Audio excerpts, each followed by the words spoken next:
आज हम बात करेंगे कुछ ऐसे साइंस के बारे में या कुछ ऐसे सिम्टम्स के बारे में जो बताते हैं आपके एसी को अब जरूरत है रिपेयरिंग की। पहला सबसे बड़ा साइन होता है कूलिंग का कम होना, और जैसे ही हमारा एसी कूलिंग कम करने लगता है हम हो जाते हैं परेशान। लेकिन सबसे पहला काम हमारा यह होना चाहिए कि एसी जब भी हमें ऐसा लगे कि कूलिंग कम दे रहा है तो उसके एयर फिल्टर्स को चेक कीजिए, कहीं वो बहुत ज्यादा गंदे तो नहीं है।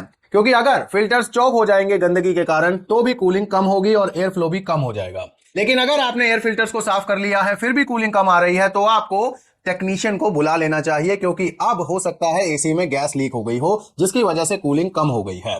और लो गैस पर एसी नहीं चलाना चाहिए, इससे बिजली भी ज्यादा खपत होती है और कंप्रेसर के ऊपर भी लोड पड़ता है।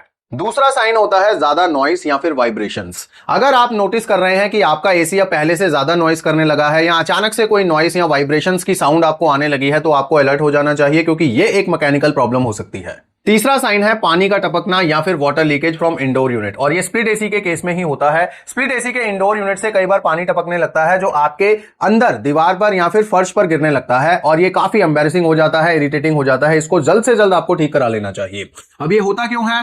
ये बारिश के दिन में होना आम बात है। कई बार बारिश के दिनों में ये होता है और उसके बाद ठीक हो जाता है, तो ये नॉर्मल है। अगर ये बारिश के दिनों के अलावा भी हो रहा है तो आपको मैकेनिक को बुलाना है और अपने ड्रेन ट्रे की सफाई करानी है और ड्रेन पाइप को चेक करवाना है, कहीं से वो क्लॉग तो नहीं हो गया है, रुक तो नहीं गया है, कोई कचरा तो नहीं है उसमें। क्योंकि जब ड्रेन पाइप कहीं से क्लॉग होती है या उसमें से पानी निकलना बाधित हो जाता है तो ऐसी प्रॉब्लम आती है। तो इस चीज को चेक कराना बहुत जरूरी है। चौथा जो साइन है वो है बैड स्मेल, और इस चीज की शिकायत बहुत सारे लोग करते हैं कि जैसे ही हम एसी चलाते हैं तो एक गंदी सी बदबू आती है। तो ऐसे में ये गंदी बदबू तब आती है जब आपके एसी की अच्छे से सर्विसिंग ना हुई हो या फिर क्लीनिंग ना हुई हो।